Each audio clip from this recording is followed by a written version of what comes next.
Happy Hump Day. Is that even used anymore? Only for the cool kids.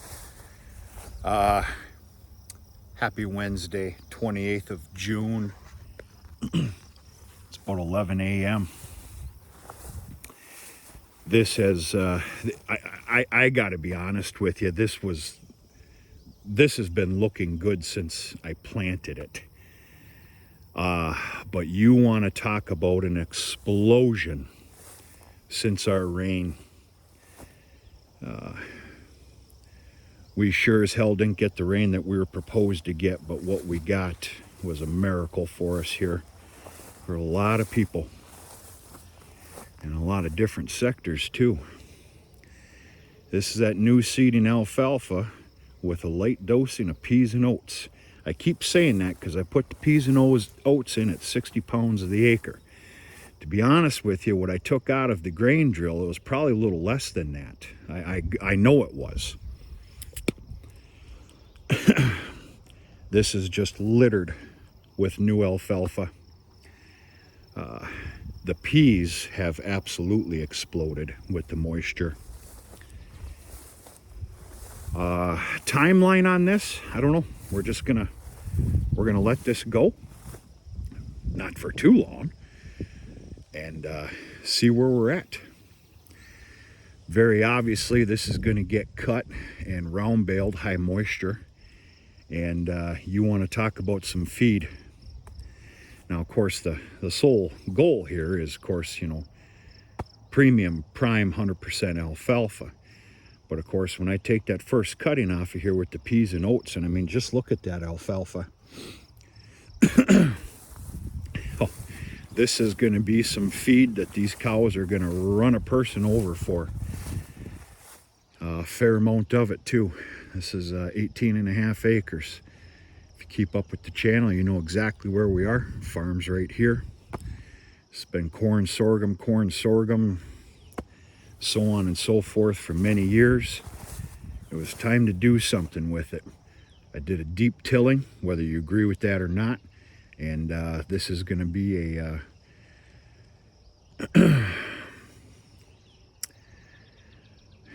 my primary alfalfa field here yet to come.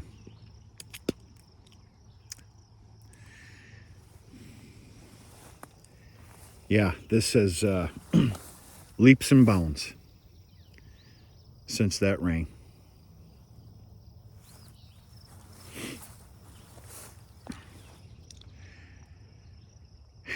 The whole damn field looks like this too.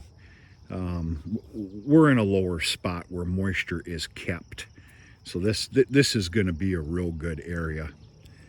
But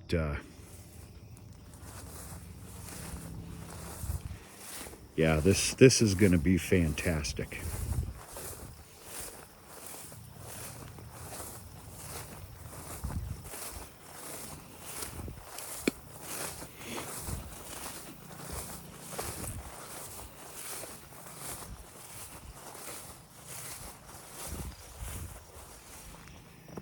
Had a little fertilizer thing go on here. I'm going to spare you the story.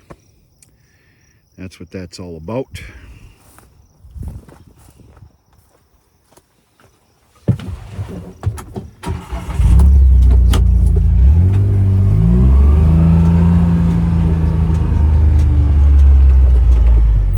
These chunks, a couple chunks of properties are going to be going down sooner than later. This little spade field right here.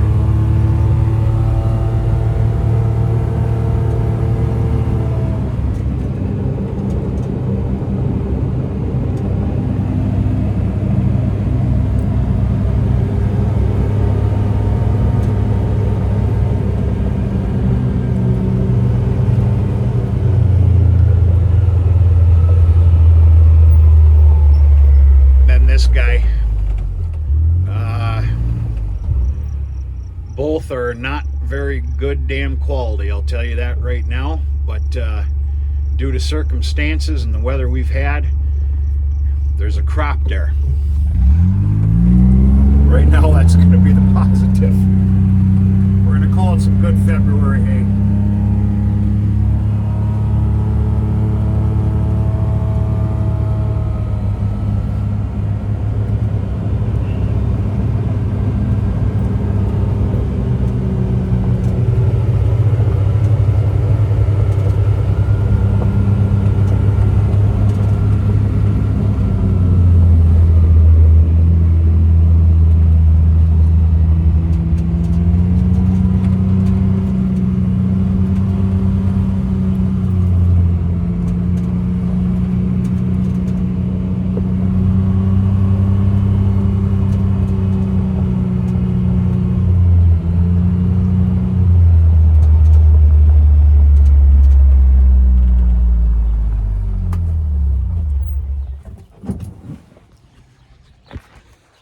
All right, these days have been fantastic. I wish I was making hay. I can't because of the weather that we've had and the weather pattern that's coming. We've been on a standstill, which is okay because I can't control it. These days have been used to, I ain't gonna say get ahead because that's never the case, but to get a lot of those stupid little things that linger daily that you can't do when you're running and gunning. For example, cleaning up the lawn, for God's sakes. Mowing lawn, putting things away, a little bit of maintenance here and there. In fact, a lot of maintenance. I'm going to show you. The other thing I've been doing here the last couple of days is some tire work. I've been running some tires, some hay rack wagon tires, and I've got 2 back new tires here on this oldie but goldie 640 John Deere bar rake. This is getting replaced as well, and we'll go from there. I don't really want to bring you in my machine shed because it's not very pleasing to the eye. What are you going to do? Okay, we had major problems with the square baler. It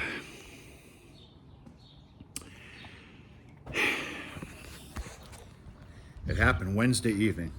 Baling was just about done, and a needle broke. A needle. I was able to call for parts that night. I had it put together by 10 p.m. that night. Very lucky. Fortunate.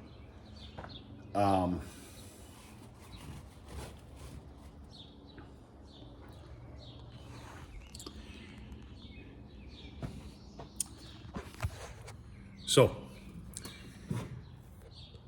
guilty of hurrying up, putting it back together so we could bail the next day without solving the mysteries, going through it in an inspection. As it turns out, this, I'm just going to call this shaft. This is part of course, the plunger system.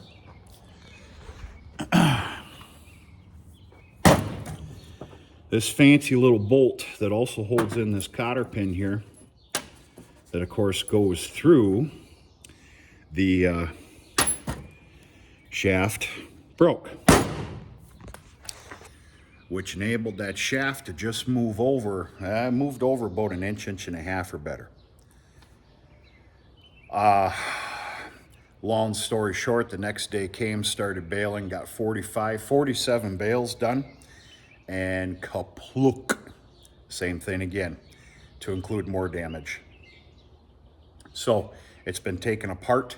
Dad has the most to play with this, what's going on here.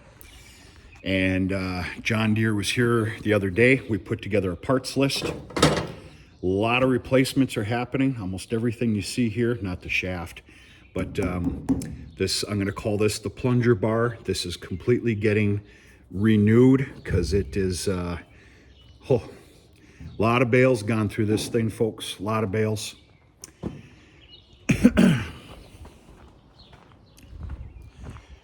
Pay no attention to all this. The other thing we're doing is replacing some of the rollers here and 2 brand new knife systems. The other thing that's happening here is the chain for the timing is extremely loose, and that's not something you just take a link out of. The timing in these balers, as most of you may know, will either make you or break you. So anyway, this invoice is going to really suck. I'm going to put it like that, but it's time to renew this baler that is shot out. I don't even want to know. Well, I do want to know. I'm going to have to tickle Dad's brain about that. Anyway, I got the call this morning that John Deere will have all the parts in by later today, and they are coming tomorrow. They have an exceptional man. He's been with them forever. He's been working on farm equipment for almost 50 years, possibly more. He's going to come here as well to help a lending hand with his expertise and his experience. And this is all being put back together. And I'll cross the fingers.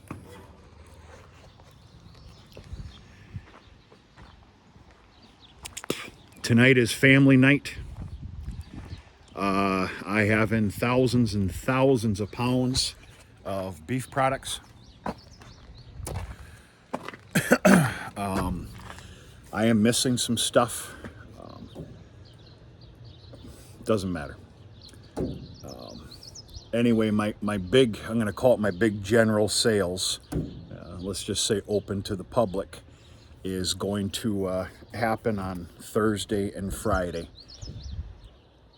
Tonight is reserved for family, which I think is a nice thing. There's plenty to go around. I'm not going to sell out. In fact, I had a little too much made up. There's quite a bit of product that's left over sitting at the slaughterhouse in their huge freezer. They were kind enough to let me let it sit in there for a little while till I sell a whole bunch, and then I'll go grab it and relieve them from it. I purposefully had too much done. You know, these sales have gone great, and I hope they continue. But I actually want quite a bit of leftover product left for when I start, you know, the vegetable stands. I'm actually going to have, a giant cooler, if not two. I call them coffin coolers, that are going to be stacked full of, 1 pound packages of hamburger and then those beef sticks. I had a whole half made up into cheese, jalapeno cheese, and another entire half made into Mandarin teriyaki beef sticks. Now, I don't have the Mandarin teriyaki right now because they ran out of the spice. I expect to be getting it on Friday. What are you going to do? But yeah, I'm going to have that also as an offering for this summer's, just called vegetable stand. And go from there. We'll see what happens. Not really anything else going on here, folks. Just some general maintenance and some cleanup. This place was starting to get pretty raggedy. It probably looks raggedy to a lot of yous anyway. I don't care. This is the way I live. I don't know how else to say it. But yeah, a lot of lawn mowing, putting some stuff away, just kind of critiquing the organization here. And, a lot of that gets left unattended because you can't help it. When you're humping those long days, this sort of stuff goes bye-bye. I will be putting a little bit of tender love and care into the garden. I am going to pick a few weeds, and to be very honest with you, I've got some more cucumber plants that need to go in. Oh, am I late? Go from there. Things are looking good. I'm starting to see some tomatoes come up. And go from there. Stay tuned. I am going to take a ride at some point here today. And we're going to go do a crop check on the sorghum, which we'll find out. Talk to you sooner than later.